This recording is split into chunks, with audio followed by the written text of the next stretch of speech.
در جامعه به صورت عموم محافظه‌کار تاجیکستان دست به قانون شکنی و جنایت زدن زنان و دختران یک عمل خیلی ننگین به شمار رفته شدیداً محکوم کرده می شود. زنانی که دست به جنایت میزنند آبروی خود را در جامعه و همین طور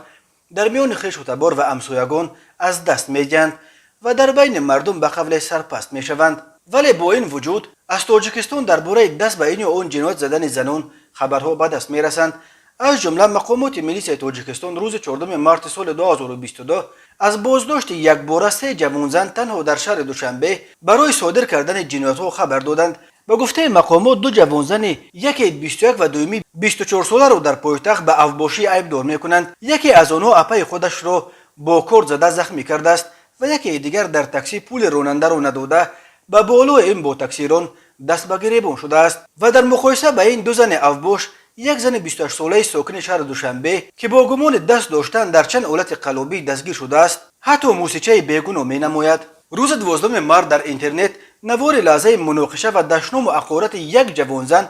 با راننده تاکسی نشر شد. الفاظ قبیح و دشنام و حقارت‌های جوان زن مورد واکنش منفی مردم قرار گرفت و بسیاری از مقامات ملیسای دوشنبه خواستند تا این زن افباش را پیدا کرده نسبتش چاره‌های قانونی اندیشند.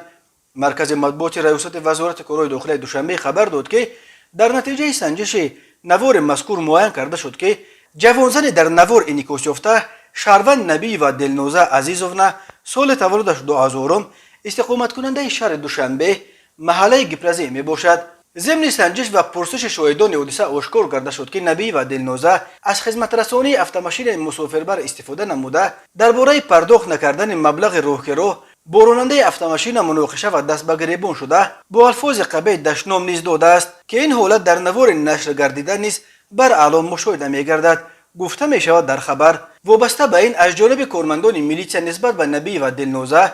طبق طلبات ماده 460 مایه افباشی کودکس حقوق ویرانکنی ماموری جمهوری تاجیکستان پروتکل ترتیب داده شده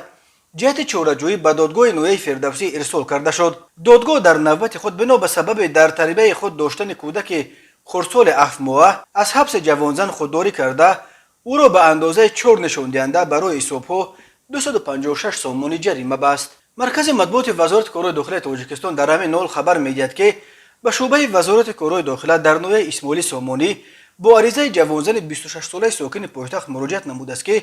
12 مارس سال 2022 تخمینا ساعت 21:40 در نزد بنای استقامتیش خواهر 24 ساله خود او از اسیات افباشی به یگان اساس او را دشنام‌های قبیح داده به کارد پنجه دست راستش را بریده است. در نتیجه جبری دیده جراحات جسمانی برداشته است. بنا به خبرهای دیگر وزارت کارهای داخلی به شعبه وزارت کارهای داخلی یک در نوع فردوسی با عریضه زن 51 ساله ساکن پایتخت